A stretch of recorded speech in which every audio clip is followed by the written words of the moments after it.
In 2014, the Italian fashion brand of Bvlgari came out with one of my favorite fragrances, and that was Man in Black. 2 years later, they came out with Black Orient. I've been working off a sample, I've come to the end of it, and I'm ready to give you my thoughts on this fragrance and also compare the two.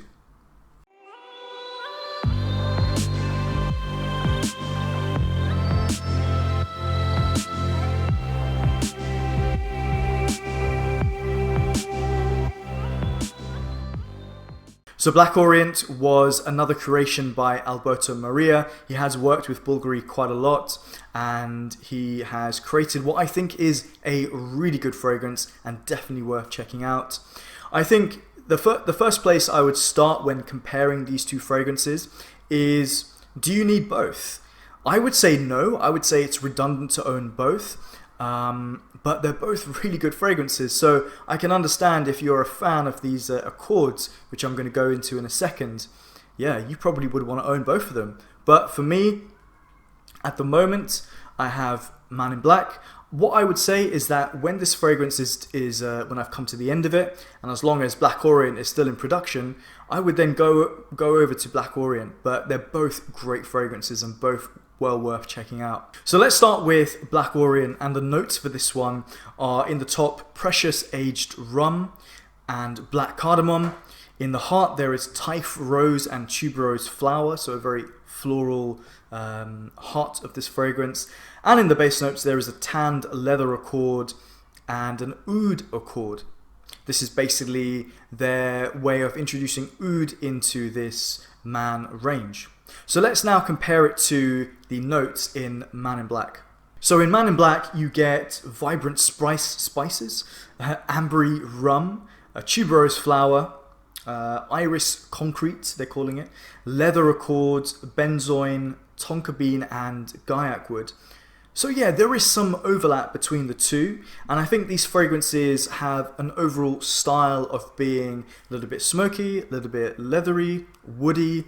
There's a sweetness in there, and I think basically these fragrances ultimately, you know, they converge towards, as the fragrance develops, to become pretty much the same thing. But I think the opening and the middle of this fragrance is really where you're going to see the differences. The differences are noticeable, but they're also kind of subtle at the same time.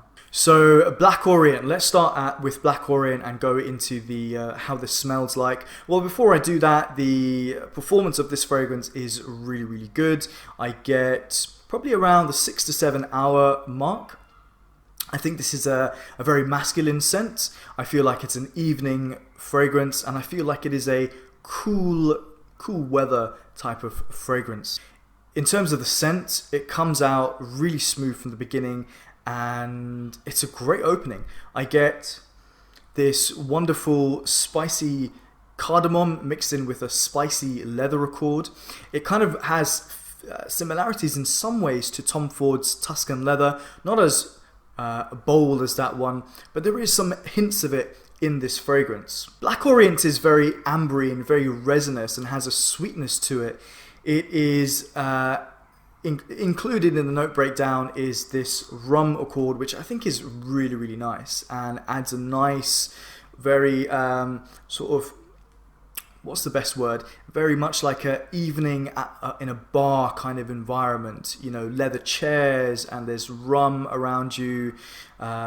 Maybe people are smoking like cigars. It's very much has a boys club, you know, a private members club kind of vibe to it. It's really, really nice. Later going into the base, there is this smokiness that comes through, perhaps from the oud accord. It is a very much a generic oud accord, but still very, very nice. There are some spices lingering there, and there is this waxy powderiness that also is prevalent, I would say, in the dry down of this fragrance, making this overall a really, really good composition. I think it's really, really well made. Black Orient is a great addition into the Bvlgari Man line. So moving on to Man in Black. Well, I have actually reviewed this fragrance, and I'm going to leave a link somewhere, maybe down below or in the I section of this video, so you can check out that video and watch it in full. But basically, for me, I feel like Man in Black is a more smoother version of this style that they're going with. There's still that rum accord, but I feel like it's a lot more toned down, and I feel like it's a little bit more spicy, a little bit more black peppery. That's kind of the vibe I'm getting with this one. I've done a little spray to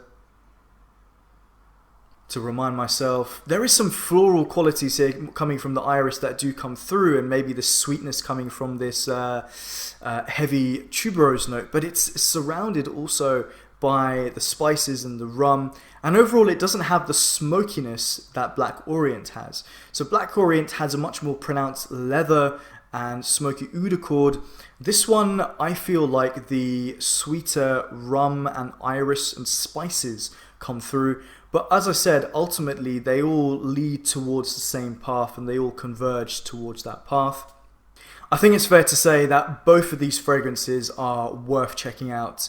And if I had to give a rating to Black Orient, I would probably give it a rating of around that 8 to 8.5 mark. It's a really, really nice fragrance. Bvlgari Man in Black, I believe I gave that a 9 out of 10. I will come back and correct myself if I'm wrong, but I think I gave it a 9 out of 10. Both are excellent, but I lean slightly more towards Man in Black. But, you know, I think when this bottle runs out, I'll definitely pick up a bottle of Black Orient just so I can have this kind of style in my fragrance collection. So there you go, guys. That's my comparison between Bvlgari's Man in Black and Black Orient. Let me know your thoughts. Have you tried these fragrances? Do you like them? If you haven't tried them, do you kind of like the sound of them? Whatever you have to say, drop a comment down below in the comment section. If you're new to this channel, you know, think about liking and subscribing if you're interested. And yeah, I would appreciate that. I'll see you guys on the next video. Thanks for watching. Take care. Bye.